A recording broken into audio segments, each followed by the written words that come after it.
Gallican Rite. In Spain, the Visigothic Rite.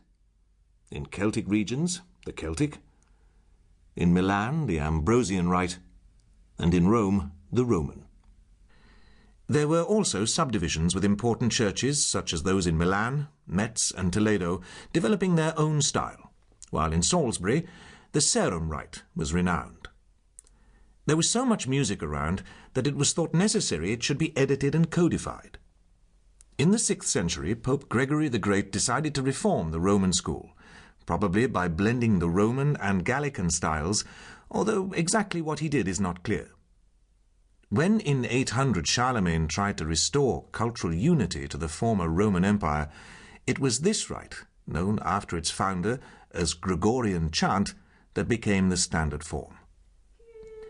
Plain song is simply a melodic line. No harmonization, no ornamentation, no regular rhythm or beat. Instead, it floats on in waves of sound which contain their own beauty and mystery. In fact, the ideal musical form to convey spiritual ideas.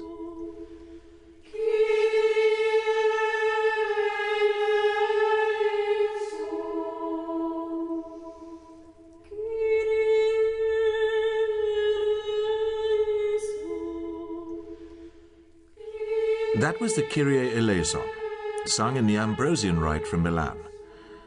Plain song was written in one of the 8 recognized modes.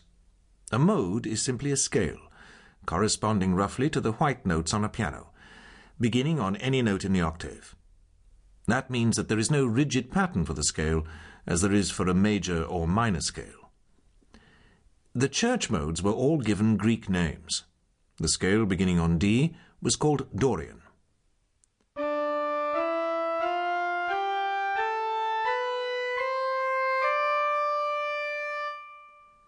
On E, Phrygian.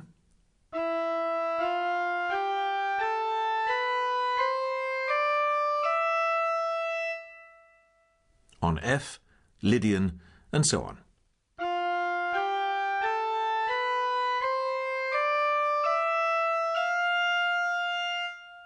For the best part of the next 400 years, plain song or Gregorian chant was the form of music most generally heard in church, and was at the heart of monastic worship.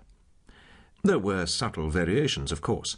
Phrases might be expanded, some words might be sung against the principal chant, and words other than those used in the Mass might be set to music. But the church authorities disapproved of such moves. They wanted uniformity, not individuality. However, composers were beginning to find ways of expressing themselves by moving towards one of the most significant of musical forms, polyphony. Polyphony means, quite simply, many sounds. Instead of a single melodic line, several independent lines are used simultaneously, so creating a richer texture. Most of the names of the early composers are unknown to us. One of the first we can identify also happens to be a woman, and a quite remarkable woman too. Hildegard of Bingen was born into a noble family in 1098. The 10th child, she was pledged from birth into the religious life, eventually becoming the abbess of a local convent.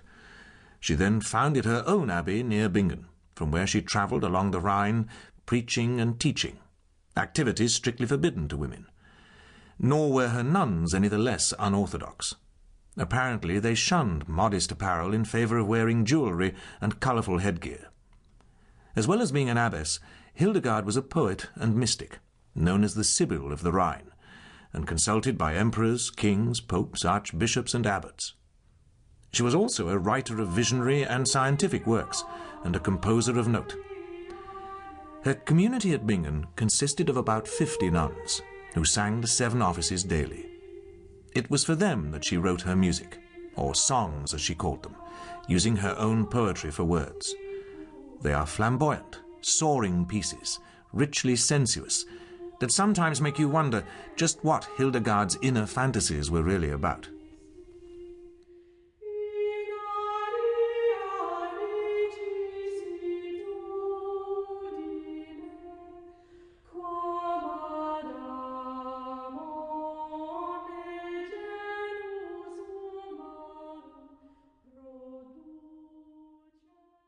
To keep listening to this audiobook for free, click the link in the description. It will take you to a free Audible trial where you can listen to this and many other books for free for 30 days.